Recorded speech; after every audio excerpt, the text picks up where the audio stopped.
Okay, good day. I am from Globalize Agency here in Malaysia and I am the Philippine recruiter.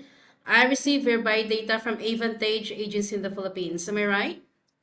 Yes, ma'am. Can you speak English or can you understand English? Yeah, ma'am. I understand English. Are you a 100% willing to come and work here in Malaysia? Yes, ma'am.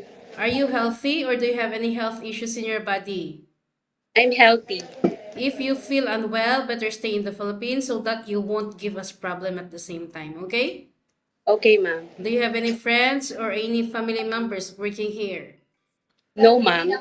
Our interview, this is recorded and it will be uploaded in our YouTube channel, but at the same time, your profile will be uploaded in our website. Do you agree? Yeah, ma'am. Oh, yes, ma'am. Why did you choose to come and work here in Malaysia? Why didn't you choose to go Singapore or Hong Kong? I choose in Malaysia because near in the Philippines, also safe in the domestic helper. Okay, can you help me introduce yourself, please? My name is Nerissa Dicerisa Jola. I'm 39 years old, married. I have three children, age 12, one boy, two daughter, 9 and 1 years old, and my education background as vocational course and computer secretary. That's all? Yes, ma'am. Okay, I need to know some few more details from you. Do you have your passport?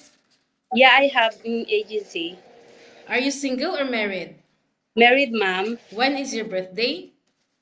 November 30, 1985. What is your height and your weight? I height 5'5". Your I weight? weight 65. What is your religion? Catholic. Okay, you mentioned that you have a course. You took a Okay. computer secretary for vocational course, right? Yes, ma'am. And you also got three children, which is 12, 9 years old, and 1 year old. So you still got one young child, which is 1 year old. So who will Yes. going to take care of your children later once you come to work here in Malaysia? My grandmother, also my sister-in-law. How old is your grandmother? 61. Then who will going to take care of your grandmother later? With my husband. How old is your husband and what is his occupation? 42. Then occupation is culture. Then also I have my sister-in-law. What how old is your sister-in-law and what is her occupation? Uh, housewife. Okay, 28 years. so is your family allow you to come and work here in Malaysia or your husband allow you to come and work here in Malaysia? Allowed my husband to going to Malaysia. So we don't have problem later? Yeah. Yes, ma'am. Do you have any working experience as a housemaid? Is this your first time working abroad? I have experience in Oman. Okay, did you finish your contract there? Yeah, I finished, ma'am. How many years you worked there? 2 years and 1 month. Okay, what year did you started working and what year did you go back or what year did you finish your contract? Um, I started in 2010 to 2012. Okay, can you share it with me? What are your primary duties to your previous employment in Oman? Again, ma'am. What are your duties or your responsibilities to your previous employment in Oman? My duties responsibility in Oman to take care of newborn baby, also cleaning the house, washing the clothes, cooking, ironing. Sometimes I go to market. Okay. So what happened? Why you didn't like renew your contract or why you didn't continue working to your employer in Oman? I want to good for the family. For my family po.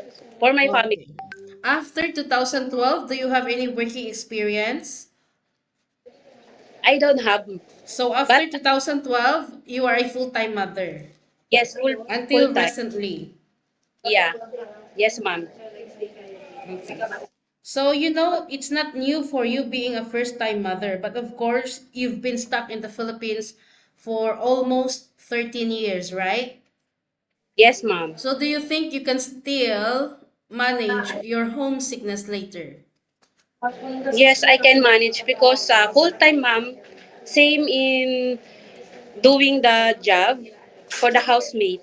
So what will you do? Like for example, if you miss your children because you still got 1-year-old kid, what will you do if your homesickness strikes you later? Yeah. I call my husband, then I video call my daughter. Okay.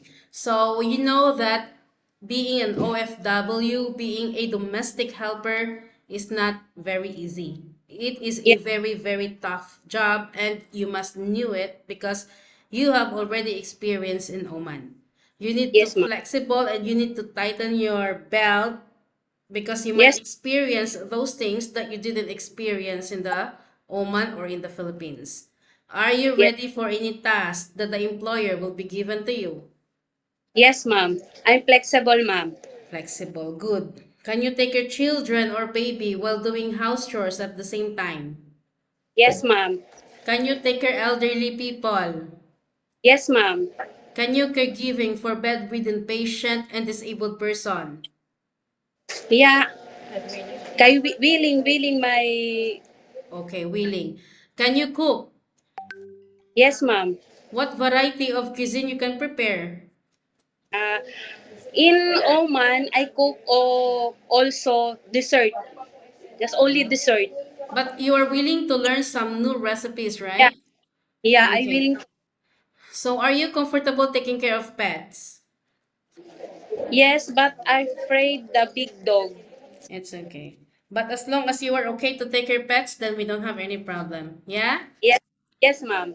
So you will going to sign a 2 years contract. Any uncertain situations that might happen to your family back in the Philippines, please be remind yourself that you cannot easily go back home. Breaching of contract or terminating of contract, you know that there will be a consequences, which is you need to pay your employer and at the same time the agency, as nobody forced you to come and work here in Malaysia.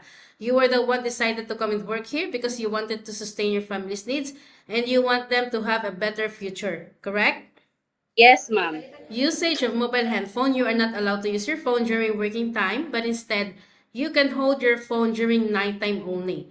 After you finish your job for the whole day, and you will render your phone on the next morning before you start your work.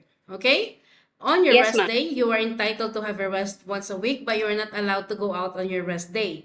You will going to stay only inside the employer's house. But if you will work, employer will going to compensate your salary. Are you Yes, okay with our terms and conditions? yeah. I'm okay to turn, ma'am. We don't force people to come here. It's either you agree or you disagree. If you agree, it's okay, you can come. Don't give us problem. But if you disagree, better stay in the Philippines. Okay? Agree, ma'am. In I'm agree. Philippines, okay, so in Philippines, you can do whatever you want. But here in Malaysia, no such a thing. We don't want also that you are going to compare Oman and Malaysia because it's quite different. Culture also is different. Every employer also got different rules and regulations. So I don't want or we don't want later that you compare your previous employer to your recently employer once you come to work here in Malaysia. Yeah? Yes, ma'am. Always respect the employer, follow the rules and regulations. If there is Yes, any problem or any concerns, inform your employer because you will be the one working inside the premises for 2 years. yes, ma'am. Okay? Yes, ma'am. I think that's all for now. Thank you for your time. It was my pleasure meeting you. But please stay connected through WhatsApp because Globalize agents will going to contact you to conduct an interview together with the employer. Okay? Thank you, Thank ma'am. you so much and have a good day.